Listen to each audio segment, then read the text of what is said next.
O Arquivo Punk Rock do Sul hoje conversa com a banda Black Sabbath. Uma banda que eu já tive o prazer de conversar no Trilha, num programa de uma live, conversando com o Vinícius, conversando com o Du.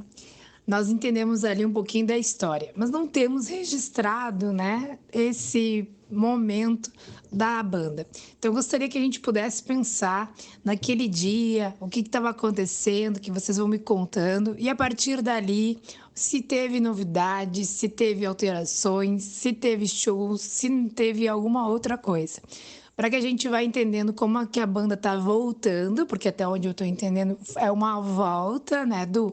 E nessa volta a gente já atualizar o pessoal que curtia a banda e aí depois conversar um pouquinho da história, dos integrantes e a ideia e referências da banda. Fiquem à vontade, guris. Salve, salve.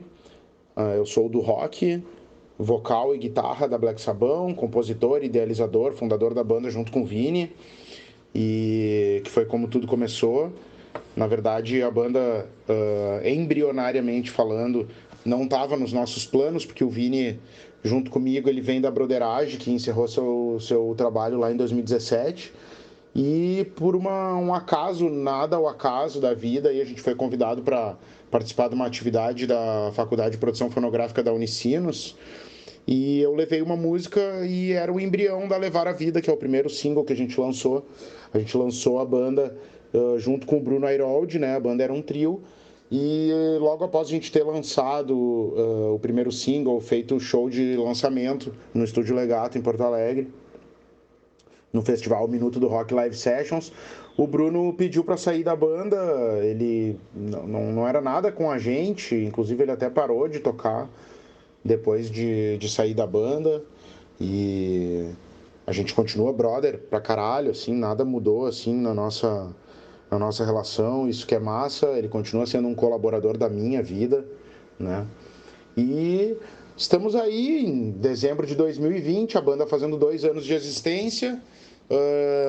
Fisicamente não aparecemos muitas vezes, a gente fez esse show de lançamento em 2018. Aí depois a gente tocou em fevereiro de 2019, o Bruno já tinha saído da banda. A gente tocou no Music Box, a convite da banda Carrossel Diabólico, eu e o Vini em formato acústico. E aí depois o Emerson Fragoso acabou aceitando o nosso convite como músico convidado. Inclusive temos uma música que está em produção chamada A Rua, que não está pronta ainda por causa da pandemia. E o Emerson está nos acompanhando nesse corre aí da Black Sabbath. Em 2019 a gente fez 2 shows muito legais, que foram... O primeiro foi que foi o segundo show do ano, né? A gente fez 3 shows em 2019 somente. Abrindo para a banda Tess, lá de São Paulo, do meu amigo Daniel Tessler, no Ocidente. E o segundo show foi em julho, dia 20 de julho de 2019, no Agulha, em Porto Alegre, lotado. Abrimos para a banda Far From Alaska, que é uma banda que dispensa qualquer comentário. Então, fizemos poucas apresentações, mas bem pontuais no ano de 2019. O que tem lançado até agora são 3 singles e clipes das músicas Levar a Vida, Never Be the Same, que é a versão de Levar a Vida em inglês, mas cada uma tem seu clipe, e a música Rio Valley também. Nada a ver com o estúdio Rio Valley do pacote, né? Mas porque fazemos menção à cidade de Rio Valley, né? A cidade onde se passa o filme De Volta para o Futuro. E agora, acredito eu que ainda no ano de 2020 conseguiremos lançar o clipe e single da quarta música, chamada Todas as Cores. Sim, Pacote. Quem não conhece, vale a pena conferir lá o Rio Valley do Davi Pacote. Bom, por mais que não tenha tantos eventos em 2019, poxa, abrir evento no Agulha, cheio, né? Já dá aí um belo material para a banda poder divulgar.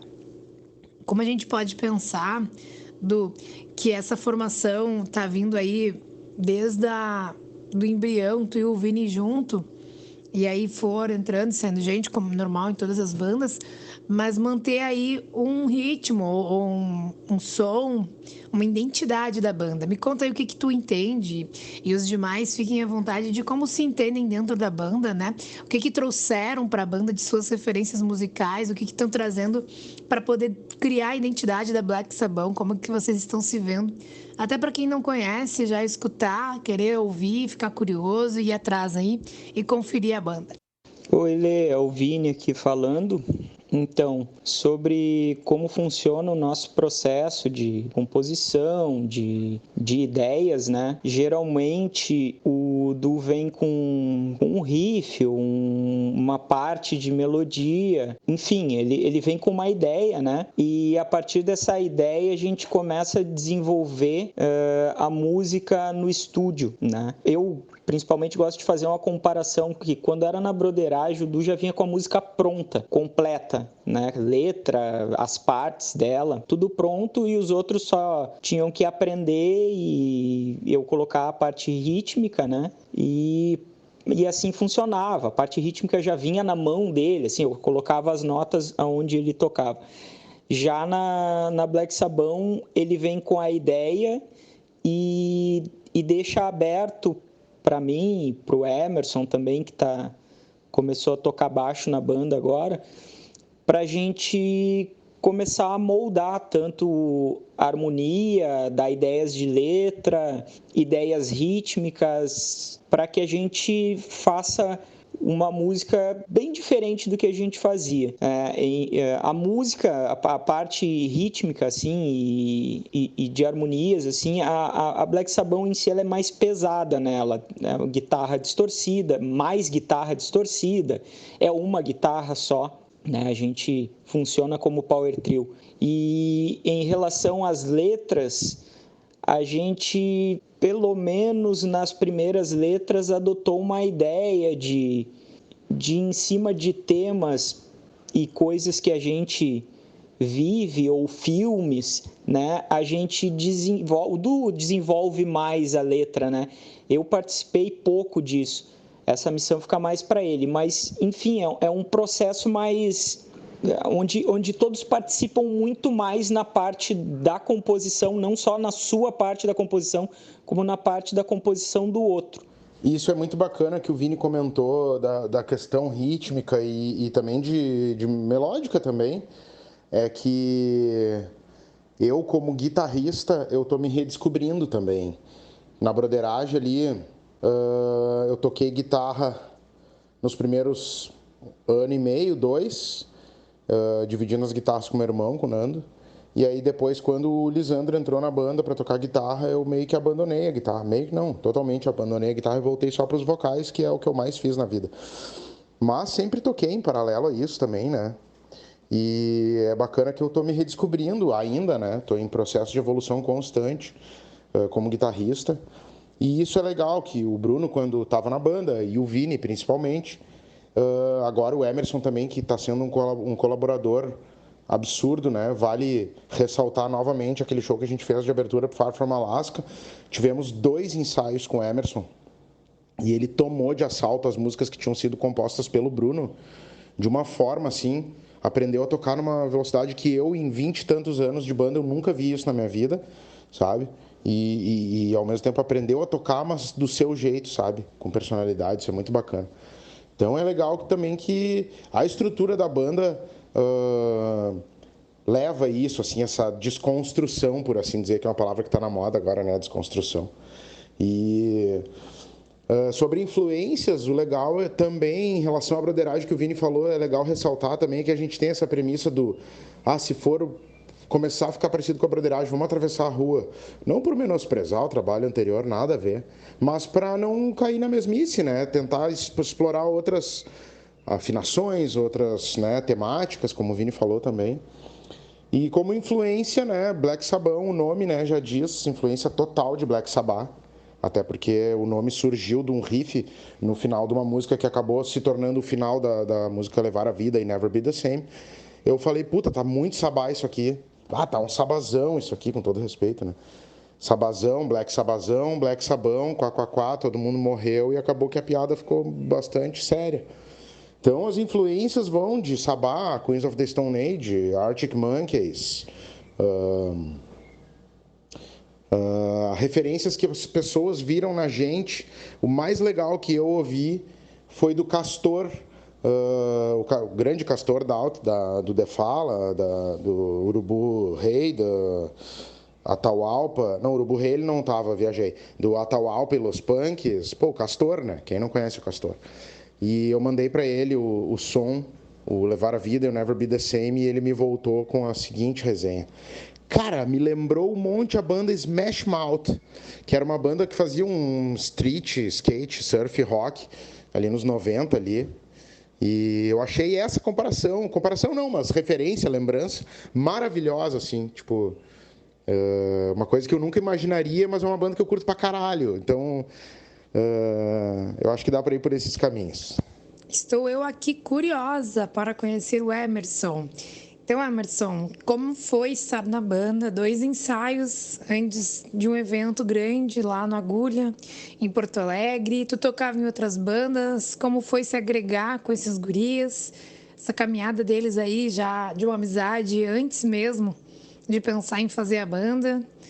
Pensando em tudo isso, né? Poder pensar nessa cena musical que chega, que vai acontecendo, os espaços que vão abrindo, por mais que seja uma banda que tenha tempo, toda época tem uma época que abre mais espaço para o underground, né? Como é que o Emerson vê isso, né? Em algum momento ele acreditava nisso, de pensar numa banda que fosse se fazendo uma identidade? E vocês, guris, Vini, Du, de um tempo para cá, conseguem sentir mais espaço, menos espaço na cena musical? Boa noite, Lê. Então tá, agora podendo dar um pouquinho de atenção, né? Obrigado pelas tuas perguntas, primeiramente, né? Como é que foi estar numa banda, assim, antes de um evento, né? O meu primeiro show com a banda não foi o Agulha, né? Teve um evento anterior no Bar Ocidente, que foi a abertura de um show de um rapaz, eu não me lembro o nome agora, que estava lançando um disco. E aí, como é que essa pergunta já se mistura com a segunda, né? A primeira e a segunda, né? Eu conheço o Vini há 20 anos. Nós tocamos numa banda cover do cenário gaúcho aqui há 20 anos juntos. Tá? E paralelamente, né, o Vini conheceu o Du. Então, assim, as coisas acabaram se juntando, porque eles estavam com esse trabalho em andamento. E o contrabaixista anterior, por motivos particulares, deixou a banda. E eles tinham essa data, né, para fazer. E aí o Vini me convidou, né, para se eu quebrava um galho e tudo mais. E eu, claro, né, vamos lá, vamos fazer. E ele me enviou as músicas e eu gostei muito, assim. E quando a gente foi fazer esse evento lá no Ocidente, aconteceu o que eu tinha visto anteriormente na minha vida quando eu toquei em bandas de trabalho autoral. Era um show que estava a família do rapaz esse que ia lançar lá o CD dele, alguns amigos, né? Um amigo meu, a minha esposa, e fim de papo, e, pô, ok, vamos tocar, vamos se divertir, vamos nos curtir tocando, né? E realmente deu liga, assim, deu uma química bacana, assim, entre a gente. E aí surgiu o convite para que eu entrasse na banda e em seguida veio o episódio do Agulha, assim. E isso é interessante porque eu, diferente de outros músicos que começam tocando cover, eu comecei na minha adolescência, lá no início dos anos 90, já tocando em banda de música autoral. Claro que nós tocávamos alguns covers de bandas que nós gostávamos, mas já com músicas autorais. E eu toquei em muitas bandas de música autoral, em power trio instrumental, ao longo dos anos 90. E eu tive as minhas frustrações com a música, assim, porque o cenário gaúcho ele é muito difícil, né? Se tocava muito em festivais, se pagava muito para tocar, ia para estúdio, gravar fita lá na época do rolo, né? Então isso tudo era bem... Eram coisas divertidas, prazerosas de fazer, só que elas não davam retorno. E naturalmente, né, eu trabalhava numa escola de música, eu dava aula numa escola de música, foram surgindo os convites para integrar bandas covers, e eu acabei entrando em bandas cover e acabei que a carreira nunca mais, né, teve participação em bandas de música autoral. No início dos anos 2000, eu entrei também numa banda de música autoral que já estava com com o CD pronto, e aí eu tinha o show de lançamento, mais algumas outras coisas para fazer, e também não vingou, né? Que foi uma lástima, mas acontece. Então, assim, eu já estava bem desiludido da questão da música, assim. E quando surgiu o convite dos guris, eu pensei, bom, eu acabei tendo uma outra carreira profissional, me sustento dessa carreira, já tenho 40 anos, né? Atingi alguns objetivos pessoais que eu tinha em relação à minha outra carreira. Pensei, por que não, né? Estou me divertindo, tá bacana, tá sendo prazeroso. O outro baixista era muito bom, as linhas de baixo que ele deixou gravadas são sensacionais. Os guris me deram liberdade para dar um pouco da minha cara, então eu procurei não descaracterizar muito o que ele havia feito, mas dei uma interpretada em algumas coisas com as minhas ideias. O Du deu essa liberdade para que eu pudesse me apropriar das músicas. Isso foi bem prazeroso. E aí, quando vê, estava lá no show do Agulha. Uma coisa bem impactante, assim, bem diferente, né? Ele foi um show que, primeiro, que eu por estar muito tempo fora do circuito autoral, eu desconheço muitas bandas que estão por aí hoje tocando, né, na cena, como você fala, né? E a própria banda que a gente foi fazer a abertura do show, eu conheci ela na semana. Eu fui buscar os arquivos no Spotify para ouvir naquela semana a banda. Então, já era uma coisa bem diferente, assim, tá indo fazer aquilo. E teve também alguns significados especiais, assim, eu tenho um filho adolescente que mora em outro estado, naquele final de semana ele estava aí, ele foi ver o show, foi a primeira vez que ele me viu tocar ao vivo, e era um público lá da geração dele, grande parte do público, né? Então isso foi bem bacana, assim. E nesse show aconteceu uma coisa que para mim foi muito impactante, porque eu nunca tive o prazer de ser bem recebido pelo público, de tocar num lugar cheio que as pessoas estivessem realmente prestando atenção e gostando das músicas. A mim, particularmente, assim, foi muito interessante ver as pessoas olhando eu tocar, prestando atenção no equipamento, depois me fazendo perguntas sobre as músicas, sobre a composição, há quanto tempo eu tocava, o equipamento que eu usava, né? No cenário do cover aí, da botecagem que a gente fala, a gente se acostuma com o público vir elogiar a banda, elogiar os músicos, porque a gente está tocando músicas que eles já gostam e conhecem, né? Mas está ali tocando músicas autorais e naquela altura, já nesse show da Agulha, já tinha uma música nova que eu estava participando da construção dela, então já tinha uma música que eu era um dos autores da parte instrumental, né?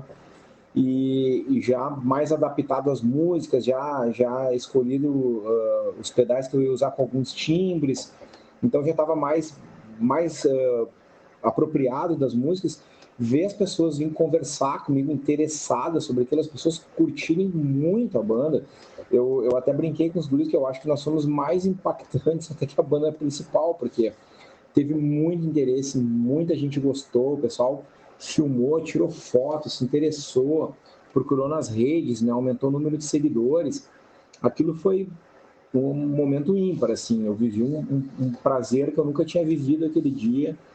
Aquele dia eu virei adolescente de novo, assim, aquilo foi um fresh air para mim, foi um começar de novo. Então isso fez eu gostar mais ainda daquilo que estava acontecendo, né?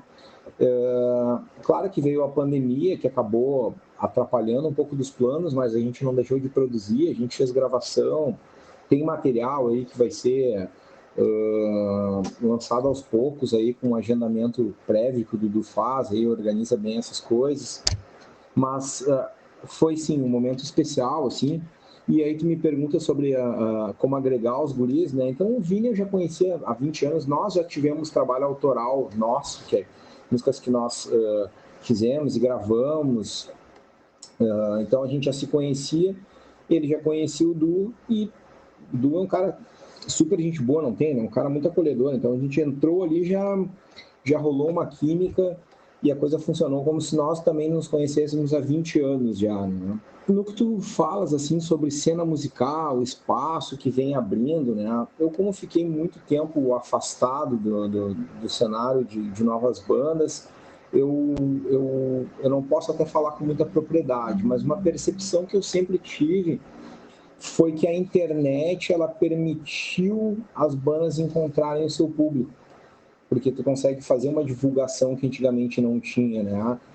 Eu peguei o tempo que se tocava no Porto de Elise, no Garagem Hermética, tu ia colar os cartazes na rua, na frente do Julinho, na frente do Colégio Inácio Montanha, pela João Pessoa, colava com aquela cola feita de farinha de madrugada, e aí chegava no dia do show, tinha só familiar e amigo e a namorada no show, né? Então era mais difícil. Hoje em dia eu vejo que as bandas encontram o seu público, né, pela internet, seja com impulsionamento nas redes sociais, ou por realmente pessoas que te conhecem, querem curtir a performance da banda ao vivo, e o público também mudou, né? Hoje em dia o público vai num show de banda autoral. Antigamente não ia. Existia um certo cerceamento para coisa de música autoral ou o tipo de repertório que as bandas iam tocar, né? Tinham duas casas bem famosas aqui de Porto Alegre, com bandas cover que eu tocava, que uma deixava bem claro que era proibido tocar música em português, não podia, a banda exigia que o repertório fosse 100% de música de língua inglesa, enquanto a outra casa, que é bem famosa, dizia que 80% do repertório tinha que ser internacional. Essa, pelo menos, permitia que a gente pudesse tocar, pelo menos, músicas de rock gaúcho, né? Enquanto a outra casa não deixava. Então, eu vi que o próprio comportamento dos empresários do cenário musical em Porto Alegre era um comportamento já que não permitia isso. Porto Alegre nunca teve grandes casas que permitissem música autoral como tem em São Paulo, Rio de Janeiro, por exemplo. Eu acho que os exponentes que a gente teve assim, realmente foram o Garagem Hermética e o Porto de Elias. Outras casas que abriram com esses espaços acabaram não dando muito certo. Hoje existem outras, né? A Cidade Baixa permite esses eventos, dá esse espaço. Então eu acho que hoje em dia a internet realmente é um fator fundamental que permite as bandas encontrar o seu público, né? Então eu vejo que o espaço underground ele é bom por causa disso. Eu estava ouvindo uma das respostas do Vini, que ele diz que um outro cenário musical ele não é tão competitivo quanto o cenário do rock, né?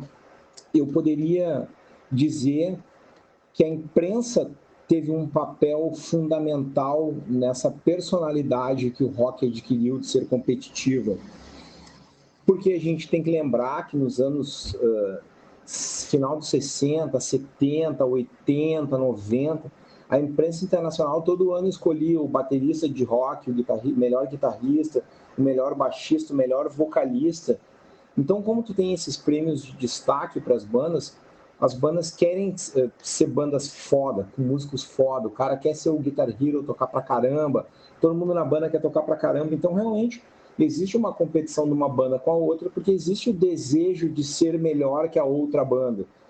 Claro que tem que se fazer uma leitura que essa época já passou, que hoje em dia, quando a maré tá baixa para todos os barcos, e quando tá alta para todos. Mas eu acho que aquele caráter competitivo que existia uns anos atrás era justamente por causa disso, porque se criavam os ídolos do rock. Então, quando tu tinha um ídolo do rock, o cara ele queria ser o melhor que os outros. Enquanto a gente vê que outros cenários musicais a gente não vê prêmios, assim, para o melhor guitarrista do gênero X da música brasileira, né? Isso a gente não costuma ver. Então o cenário do rock se fechou um pouco por causa disso. Mas eu acho que a nova geração que vem por aí não está tão apegada nisso. Eu acho que coisas mais como atitude, o que a música traz na letra, traz na sonoridade, é muito mais importante. Eu vejo esse espaço underground, infelizmente, financeiramente ele não é muito bom para os músicos, mas culturalmente eu acho que ele agrega muito. Tem muita banda gravando, muita banda tocando e tem bastante banda boa e com músico muito bom rolando por aí. Eu conheci muitas bandas, os guris me indicaram muitas bandas para escutar que estão nesse cenário underground que realmente fizeram mudar um pouco a minha percepção de que fazia tempo que não surgisse nada, né? E quando me perguntas assim se tinha a possibilidade de uma banda criar uma identidade, como eu havia dito anteriormente, eu já estava desiludido disso, assim. Mas eu acho que o fato de hoje em dia estar mais velho, estar mais maduro e me permitir curtir isso, fez eu acreditar que dá para ter uma identidade, dá para fazer um trabalho bem legal e de uma maneira que todo mundo se divirta e faça isso com bastante energia. Então, sobre a cena ali que tu falou, eu tô num momento, né? Bom, estamos todos planetariamente falando em um momento, né? Onde a cena, né, não existe em função da pandemia. Mas o que eu posso dizer é que, e eu tenho experiência com isso em função do Minuto do Rock, né, o canal que eu gerencio desde 2017, agora estamos em um hiato, por assim dizer. Eu odeio essa palavra, mas estamos nele. E eu acredito que existem micronichos, eu vou chamar assim, não vou chamar de cena. Tem pequenas cenas legais funcionando com bandas agregando umas às outras. Isso tirando essa parte da pandemia, né? Tô falando previamente a isso. E essas bandas, teoricamente, se auto-alimentam, né? De parcerias, enfim, de trocar público. Era pelo menos o que deveria, era como deveria ser, né? Mas eu acho que a cena virou uma coisa muito abrangente. Acho que a velocidade da informação é tão absurda e a quantidade massiva de bandas e projetos legais que tem por aí. Eu acho que é difícil assim se criar uma cena. Eu falei muito isso nos últimos anos. Eu atribuo a falta de... Às vezes perguntam, né? Pô, Du, o que tu acha? Por que não tem mais ídolos do rock, né? A gente não vê mais super bandas a não ser... Além das que já existem, né? E mesmo assim já cobrem um terreno, né, de gosto e de apreciação pública, né, de público e tal, menor, né, do que foi um dia o rock. Eu atribuo essa falta de criação de mitos e ídolos, como a galera da minha geração, eu que estou com 40 recém-feitos, a minha geração viu, né, o nascimento de muitas bandas que até hoje perduram e bandas que já vinham desde muito antes e que ainda perduram, né? Então, sobre a cena, o que eu acho é o seguinte, eu concordo primeiro com tudo que o Dudu falou, né? Isso é um assunto recorrente entre eu e ele, sobre a quantidade de gente, de música que é produzida, né? Sobre o fato da pandemia também, que impede a gente, os pequenos nichos, né? As amizades, as afinidades, tudo isso a gente conversa bastante, né? Que é difícil entender realmente o que faz a pessoa ir no teu show ou gostar da tua música, né? Isso é uma busca constante do artista, do público dele, né? De saber quem é que gosta daquilo que ele faz.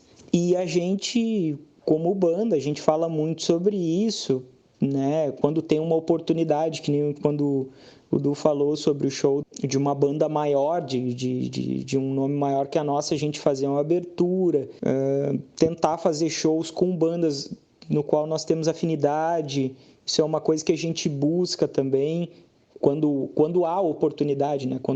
Agora na pandemia a gente não pode fazer nada, infelizmente. O rock ele está muito nichado, né? Isso dificulta um pouco. Gostaria que não fosse bem assim, né? Que rock fosse apenas rock, não, eu sou rock de azul, e eu sou rock de vermelho, e eu sou rock não sei o que lá, entende?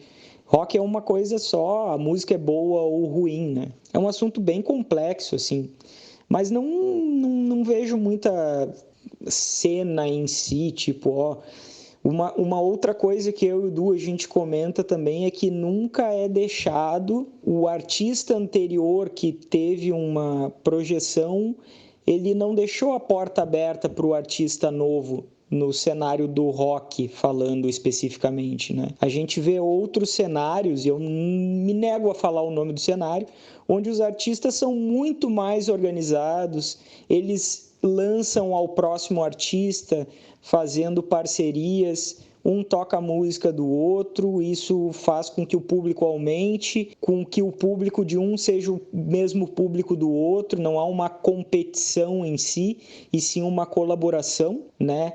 E acredito que se o pessoal do rock tomar essa consciência de que é para um ajudar o outro, porque todo mundo está fazendo a mesma coisa e não uma competição onde eu sou melhor que tu.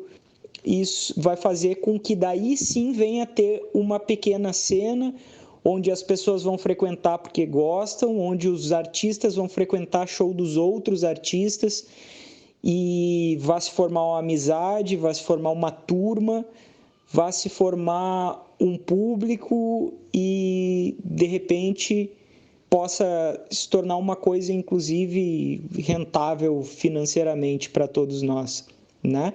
Que é um dos objetivos também como artista, né? Ser reconhecido pela arte e viver da arte que faz. O que eu entendo que vocês trazem hoje aqui é muito sobre o próprio artista, né? Entender que faz parte de uma corrente e que essa corrente não é usufruir a si mesmo, chegar no final de semana, fazer o seu rolê e não perceber o quanto que tem um ambiente ali, né? Ultimamente eu venho falando isso nas lives na qual eu participo, né? Nas lives que eu participo eu trago isso de o quanto que uma banda faz um ambiente e se sentir responsável por esse ambiente, né? Um ambiente que seja o bar que toca só num sábado e aquele lugar, aquele espaço, eles poderem vivenciar, poderem saber quem é o dono do bar, quem é as bandas que vão tocar, como é que eles chamam, como é que eles se mantêm, ajudar, quem sabe, a fazer um festival, as bandas se organizar para manter também aquele local ativo e também conversar e se colocar como público de outras bandas, né? Acho que a gente consegue entender melhor uma cena acontecendo quando a banda se sente responsável pelo ambiente que ela faz. Se isso acontecer daqui para frente, a gente vai estar muito bem. Até porque não vai ter aquelas bandas que vão chegar, usufruir do final de semana e voltar para casa como, bom, curti o meu final de semana. Mas peraí, para existir o teu final de semana, existe um bar, existe um público, existem outras bandas. Se é para ser uma situação onde tu tem a bel prazer, então acho que não se faz uma cena, né? Tem ali todo o sacrifício que a gente já vê que as bandas fazem, porém tem que se sentir responsável pela manutenção desses ambientes. É uma das críticas também que eu levanto, eu gosto muito de conversar sobre isso, até porque toda troca de ideia me ajuda também para poder continuar pensando, né, que isso possa uma hora surgir, emergir de algum lugar que seja. Muito bom pensar sobre isso, trocar essa ideia com vocês. O duo aí com o Minuto do Rock tem muito a agregar, muita experiência a nos contar. E esse convite também de ter uma entrevista é para o público se aproximar de vocês, saber o que vocês pensam, né? Já chegar trocando uma letra ali com vocês, não seja do zero. E as bandas se colocarem à disposição, né, para os públicos. Isso seria muito, muito legal mesmo. Então, pensando no mundo virtual, agora na pandemia, o que a banda pode se aproximar dos seus públicos, ou pelo menos tentar uma chamada para o ano que vem, seja algum projeto que está no papel, ou música, né? Nem sempre dá para fazer muita coisa no underground, mas música é uma das coisas que as bandas fazem bastante. E eu quero saber se a Black Sabbath vem aí trazendo algumas músicas para trazer quando sair, além daquela que o Du já disse, né? Que não foi terminada por causa da pandemia, mas a gente pode esperar de vocês também outras novidades, outros intuitos aí para poder trazer para que a gente possa ouvir mais ou trabalhar junto com a Black Sabbath, com planos e metas, tudo que a gente puder se sentir próximo de vocês. Bom, muito massa isso que tu falou em relação à banda se sentir responsável pelo ambiente. Perfeito, tu conseguiu desenhar de forma nítida e clara, que é o que eu sinto. Em parte aqui vou fazer minha confissão que, diferente do vídeo que eu postei dizendo que eu ia encerrar o Minuto do Rock por tempo indeterminado, que eu só falei as partes boas, né, as coisas boas que eu ganhei com o canal. Em parte eu dei essa pausa para poder me dedicar mais aos meus trabalhos, né, a Black Sabbath e a minha carreira solo, mas nós estamos aqui falando da Black Sabbath. E em parte é porque do outro lado do balcão, assim como tu, Lê, que tu vive isso, eu consegui enxergar o quanto tá escasso isso, sabe? É aquela coisa histórica já do eusismo, né? Do individualismo, do eu. Então, enquanto não houver embora tenha raras exceções maravilhosas de bandas que fazem coletivos, enfim, não vou dar nome aos bois aqui, que eu vou acabar esquecendo de alguém, mas eu acho que essa é a premissa e é simples, não tem fórmula mágica, sabe? Não há fórmula mágica, tem tu agregar com outros trabalhos, tu poder ganhar o público dessas... Ó, o Liam tá falando aqui, o Liam, meu filhinho de 1 ano agora, tá querendo falar também. Né, filho? Então, eu acho que é isso. O que a gente tem pela frente, tá? Nós temos o clipe e o single de Todas as Cores, que vai sair esse ano ainda. Nós temos um material que começou a ser gravado em quarentena agora, que é uma versão diferente de Levar a Vida e Never Be the Same, com convidados. O que eu posso antecipar aqui é que vão ter alguns convidados... Né, filho? Vão ter alguns convidados, como o Liam tá dizendo que não. O Marcelo, vocalista da Rebel Machine, o Taba, vocalista da Black Beltone, eles vão dividir os vocais comigo nessa música, e o Nando Pontin e o Cuca Pontin da banda Black Beltone, ambos vão participar de alguma forma. Acho que o Cuca vai gravar um ukulele e o Nando vai gravar alguma coisa no piano. Tem essa música que eu falei ali, Todas as Cores, e tem uma música que está em fase de produção, que é a música A Rua, que é a primeira música que foi incorporado o Emerson na parada. Ele já gravou, falta eu ir lá e matar as guitarras e os vocais. Então, logo encerrar essa questão pandêmica, ou vou tentar dar um jeito também de gravar de forma remota lá no LST Records, que é onde a gente grava todas as nossas paradas. Agradeço aí todo mundo. Se quiserem conhecer mais a banda, @BlackSabão em todas as redes sociais. Temos músicas nos streaming, clipes no YouTube, tem um mini documentário do making off da primeira música, e é isso, rock and roll, Black Sabão, e é nóis. Eu que agradeço, guris, todos esses depoimentos agregam muito. Já estou eu aqui pensando em fazer eventos com pessoas que possam fazer escolhas de qual foi a melhor banda, qual foi o melhor guitarrista, o melhor baterista, nossa, tudo que puder dentro da banda, né? E obrigada por essas ideias, obrigada por fomentar a cena mais um pouco, de divulgar essa entrevista, que tu vai poder levar mais bandas do underground que estão lutando, com pessoas que estão entendendo o que estão fazendo, que estão levando cultura mais e mais para mais pessoas, né? E tentar fazer uma diferença aí em todo esse rolê.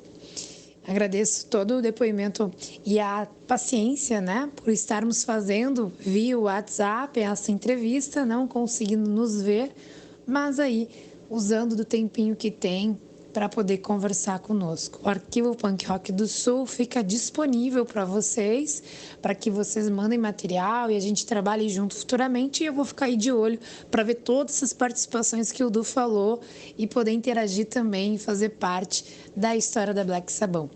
Uma boa tarde, boa noite, bom dia, seja a hora que tu for ouvir. Continue escutando a playlist Histórias Contadas do arquivo Punk Rock do Sul.